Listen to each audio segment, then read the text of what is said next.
News first ಎಜುಕೇಷನ್ಗೆ ಸ್ವಾಗತ. ನಾನು ಪ್ರೀತಿ Akash. Seat blocking ದಂಧೆಗೆ break ಹಾಕಲು ಕರ್ನಾಟಕ ಪರೀಕ್ಷಾ ಪ್ರಾಧಿಕಾರ ಮಹತ್ವದ ಹೆಜ್ಜೆ ಇಟ್ಟಿದೆ.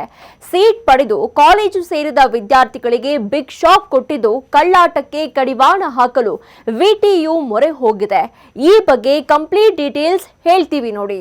ಪ್ರತಿ ವರ್ಷ ಸಿಇಟಿ ಸೀಟು ಹಂಚಿಕೆ ಬಳಿಕ ಕೇಳಿ ಬರ್ತಾ ಇದ್ದ ಒಂದೇ ಒಂದು ವಿಚಾರ ಅಂದ್ರೆ ಅದು ಸೀಟ್ ಬ್ಲಾಕಿಂಗ್ ಖರಾಳ ದಂಧೆಯಿಂದ ಅರ್ಹ ಪ್ರತಿಭಾವಂತ ಅಭ್ಯರ್ಥಿಗಳಿಗೆ ಸರ್ಕಾರಿ ಕಾಲೇಜಿನಲ್ಲಿ ಇಂಜಿನಿಯರಿಂಗ್ ಮಾಡುವ ಕನಸು ಕಮರಿ ಹೋಗ್ತಾ ಇತ್ತು. ಯಥಾ ಪ್ರಕಾರ ಈ ವರ್ಷವೂ ಸೀಟ್ ಬ್ಲಾಕಿಂಗ್ ಯತ್ನ ನಡೆದಿದೆ. ಆದರೆ ಮೊದಲೇ ಎಚ್ಚರಿಸಿದಂತೆ ಕೆಇಎ ಈ ಬಾರಿ ಅಲರ್ಟ್ ಆಗಿದ್ದು ಸೀಟು ಪಡೆದು ಕಾಲೇಜು ದಾಖಲಾಗದ ವಿದ್ಯಾರ್ಥಿಗಳ ವಿರುದ್ಧ ಕಠಿಣ ಕ್ರಮಕ್ಕೆ ಮುಂದಾಗಿದೆ.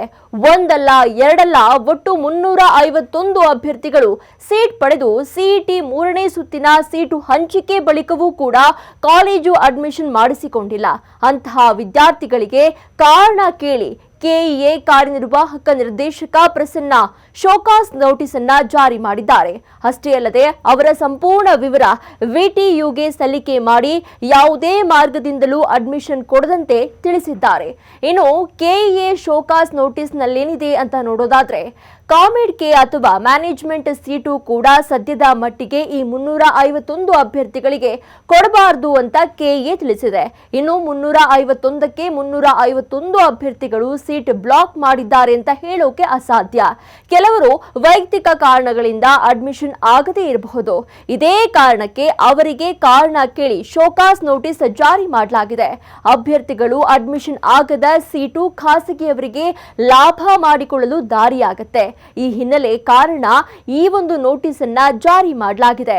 ಸಿಇಟಿ ಪರೀಕ್ಷೆ ಆರಂಭ ಆಗುವ ಮೊದಲಿನಿಂದಲೂ ಕೂಡ ಅಭ್ಯರ್ಥಿಗಳಿಗೆ ಸೀಟು ಹಂಚಿಕೆ ವಿಚಾರವಾಗಿ ಅಡ್ಮಿಷನ್ ವಿಚಾರವಾಗಿ ಕೆಇಎ ಸ್ಪಷ್ಟವಾಗಿ ತಿಳಿಸಿತ್ತು.